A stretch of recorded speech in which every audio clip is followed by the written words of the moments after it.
Secara umum, salah satu manfaat atau pentingnya kita belajar sejarah itu kata Allah di surat Hud ayat 120 yang tadi saya baca adalah manusabbitu bihi fuadak, meneguhkan hati.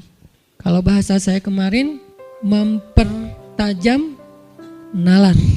Itu salah satu tujuan belajar sejarah, mempertajam nalar. Jadi ketika kita melihat sesuatu, kita itu bisa langsung menyimpulkan. Kenapa? Karena yang kita lihat itu bukan sesuatu yang baru. Udah pernah terjadi dan udah ada hasilnya. Jadi nggak membuat kita jadi kayak masih kagok gitu, nih apa. Nggak ada pertanyaan nih apa, karena itu udah pernah terjadi di masa lalu dan bukan sekali, berkali-kali dan sudah ada hasilnya. Sehingga kita langsung bilang, wah ini kayak yang dulu nih. Beda kan? Ini tuh kayak yang dulu. Oh berarti gini. Artinya orang yang banyak membaca sejarah seperti orang yang hidup bukan 60 tahun. Tapi ribuan tahun, orang yang banyak pengalaman pastinya nggak akan terlalu blank dalam melihat hal-hal yang terjadi dalam kehidupan dia. Beda sama misalnya anak kecil ngelihat sesuatu kan dia kayak baru pengalaman pertama kan, masih nyoba-nyoba. Oh nanti gini hasilnya, oh gitu hasilnya. Itu anak kecil karena dia hidup baru belasan tahun. Beda sama orang yang udah 60 tahun. Nah kata kakeknya atau kata ayahnya, kamu jangan gini supaya kamu gitu. Kenapa? Kakek atau ayah udah ngalamin. Ternyata ada yang lebih panjang usianya daripada 60 tahun. Siapa? Orang yang membaca sejarah. Umurnya lebih panjang daripada orang yang sekedar hidup. Kenapa? Dia bisa berusia 1000 tahun, 2000 tahun, 3000 tahun, tergantung sepanjang apa sejarah yang dia baca. Dan sejarah itu selalu terulang, nggak ada yang baru sebetulnya di bawah matahari. Semuanya pernah terjadi dan kemudian terjadi lagi. Hasilnya pun nggak akan bergeser karena itu sunnatullah. Selalu kayak gitu. Siapa yang taat kepada Allah, siapa yang mengikuti jalannya petunjuk Allah, maka dia akan kesini hasilnya. Siapa yang mengingkarinya, maka kesini hasilnya. Itu udah jadi sunnatullah dalam sejarah kehidupan di dunia. Bukan hanya sejarah kehidupan kita, termasuk jin sebelum kita. Sehingga siapa yang membaca sejarah, hobi membaca kisah, membaca sirah, berarti umurnya bukan 60 tahun. Umur saya sekarang misalnya 30-an sekian tahun. Kalau saya baca sirah Nabi, berarti umur saya 1430-an tahun lebih. Atau 1400 tambah sekarang misalnya jadi sekitar 70-an tahun.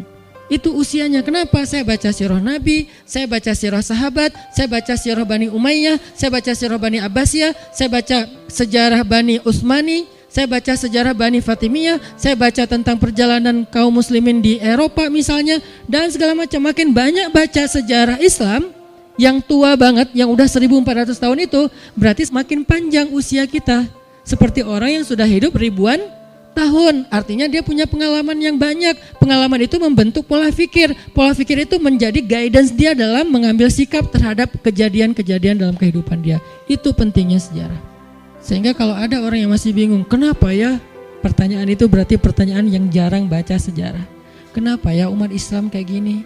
Kenapa ya kita kayak gini? Kenapa ya kita susah bangkit? Kenapa ya kita, dan segala macam. Pertanyaan kenapa? Karena dia kurang analisa.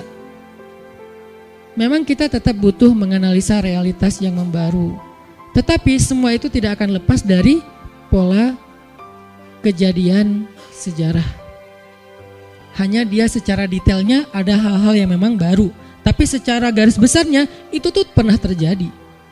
Baik dalam kasus personal, keluarga, bahkan bangsa.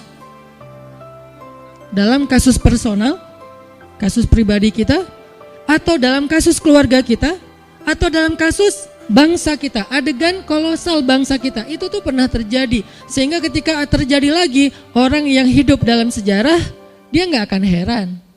Dan dia gak akan kebingungan menentukan sikap. Saya harus sikap kayak gimana? Saya harus berpihak ke siapa? Saya harus mengingkari siapa? Gak akan kebingungan. Kenapa? Dia udah pernah baca sejarah.